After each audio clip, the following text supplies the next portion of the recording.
Halo, Assalamualaikum warahmatullahi wabarakatuh. Salam sejahtera. Jumpa lagi bersama Kak Nia dalam channel Ayo Sinaure. Kali ini Kak Nia akan membahas tentang objek pajak sesuai dengan Undang-Undang Nomor 7 Tahun 2021, yaitu tentang harmonisasi dan peraturan perpajakan. Nah, sebelum Kak Nia masuk pada pembahasan, agar channel ini berkembang dan semakin memberikan manfaat, Kak Nia mohon bantuan dukungan like, subscribe, dan share ke sosial media kalian sebanyak-banyaknya ya. Oke, nggak usah berlama-lama lagi, mari kita ke pembahasannya. Sebelum adik-adik mempelajari apa saja yang termasuk dalam objek pajak, adik-adik harus mengetahui apa sih arti objek pajak dan perbedaannya dengan subjek pajak. Nah, objek pajak sendiri yaitu penghasilan. Iya, yang akan dikenakan pajak yaitu penghasilan. Penghasilan ini yang dimaksud dengan objek pajaknya. Objek pajak ya penghasilan. Diulang lagi, penghasilan ya objek pajak. Sedangkan objek pajak sendiri itu melekat pada subjek pajak. Siapa subjek pajak ini? Ya manusia, subjeknya. Subjek, predikat, objek. Ingat ya, kalau dalam subjeknya pajak yaitu manusia. Biasanya disebut dengan wajib pajak. Nah, adik-adik, untuk wajib pajak sendiri itu terbagi menjadi dua, yaitu ada wajib pajak orang pribadi ya orang perseorangan itu ya, dan ada wajib pajak yang berbentuk badan. Nah, bentuk badan itu kan ada banyak ya, ada CV, ada PT, ada firma, tergantung nanti wajib pajaknya ini perusahaannya dalam bentuk apa itu. Oke, adik-adik paham ya sekarang perbedaan antara objek pajak dan subjek pajak. Kak Nia ulang, kalau objek pajak penghasilan, subjek pajak orangnya. Nah, objek pajak lah yang saat ini akan kita bahas. Berarti, macam-macam dari penghasilan apa saja yang akan dikenakan pajak sebagai objek pajak. Poin 1, untuk penghasilan yang dikenakan pajak, yang pertama yaitu ada gaji. Orang kalau punya gaji, itu nanti dikenakan pajak apabila dia dari orang ketiga, berarti PPh 21 ya. PPh 21 kalau misalkan dia melebihi PTKP maka dia dikenakan pajak. Nah, gaji merupakan penghasilan dan sebagai objek pajak. Ada upah sama upah tenaga lepas atau terikat, tunjangan. Tunjangan itu kan pasti menambah dari gaji kotor, ada honorarium, komisi, bonus, gratifikasi. Gratifikasi itu pemberian sebuah hadiah ya.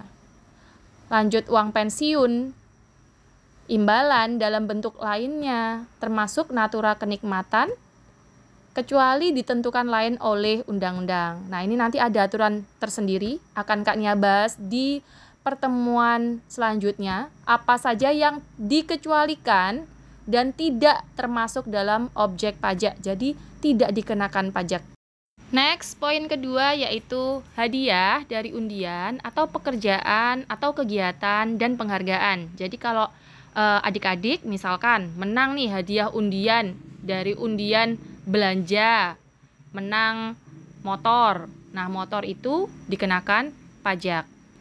Terus ada laba usaha, misalkan adik-adik seorang wirausaha atau entrepreneur, adik-adik memiliki laba usaha yang peredarannya misalkan adik-adik masuk di UMKM maupun dan peredarannya sudah melebihi dari ketentuan perpajakan, itu dikenakan dengan pajak.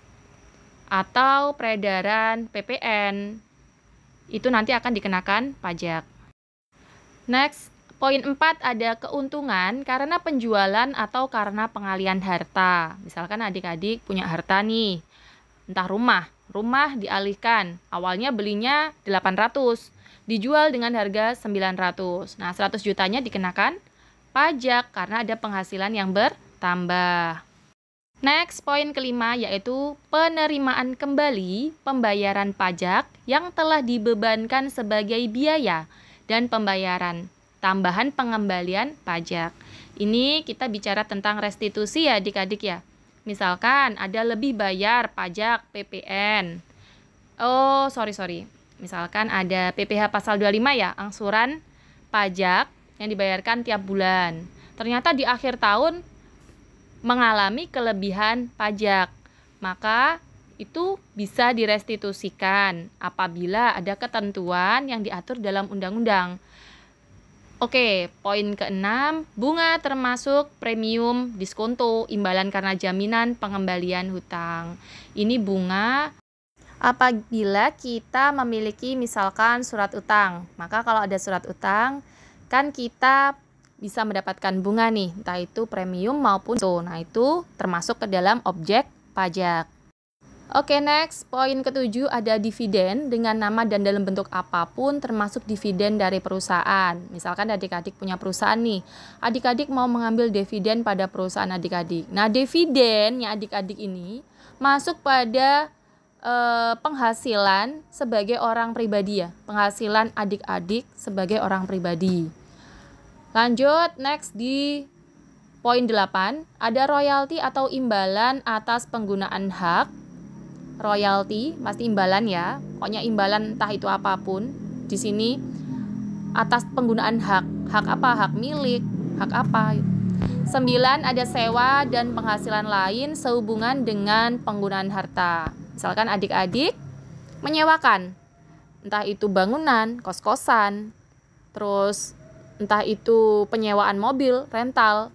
Nah, itu termasuk dalam objek pajak. Penghasilan yang termasuk ke dalam objek pajak. Oke, next. Poin ke-10, ada penerimaan atau perolehan pembayaran berkala. Pembayaran berkala apa ya misalkan? Ada utang atau apa ya? Misalkan nih, asuransi. Biasanya kan gitu ya, kalau pembayaran asuransi atau sewa kan bisa ya dilakukan dengan bertahap. Entah pembayaran 1 tahun dilakukan 3 kali. Nah, pada saat 3 bulan pembayaran itu sudah termasuk dalam objek pajak. 3 bulan lagi pembayaran termasuk dalam objek pajak. Perolehan pembayaran berkala. 11, ada keuntungan karena pembebasan hutang kecuali sampai jumlah tertentu yang ditetapkan dengan peraturan pemerintah. Jadi keuntungan karena pembebasan hutang. Jadi kalian punya utang tapi dibebaskan sama yang mengutangi kalian, itu termasuk dalam penghasilan dan dimasukkan dalam objek pajak. Jangan senang dulu ya. Kalau utang dibebaskan itu sudah mencoreng nama baik perusahaan loh. Kalau kalian punya perusahaan. Jadi jangan senang dulu. Enak ya kalau utangnya dibebaskan. Belum lagi menjadi objek pajak menambah penghasilan pada perusahaan kalian. Oke, next. Poin ke-12 yang terakhir yaitu keuntungan selisih kurs mata uang asing. Misalkan adik-adik nih menabung dolar untuk investasi atau selisih kurs. Adik-adik menabung dolar $100 misalkan. Terus pada saat hari tertentu dolar tersebut nilainya pada rupiah naik dari 14.000 menjadi 15.000. Karena ada selisih 1.000. Adik-adik mau menjual. Nah, selisihnya ini termasuk dalam objek pajak. Mudah ya adik-adik ya? Nggak kerasa semua objek pajak sudah Kak Nia jelaskan. Nia yakin nih adik-adik yang mengikuti paham semua, di sini pinter-pinter semua, mengerti semua. Amin. Oke. Sampai di sini dulu ya perjumpaan dengan Kak Nia kali ini. Kita akan berjumpa pada sesi selanjutnya dengan pembahasan yang lain. See you next. Assalamualaikum warahmatullahi wabarakatuh.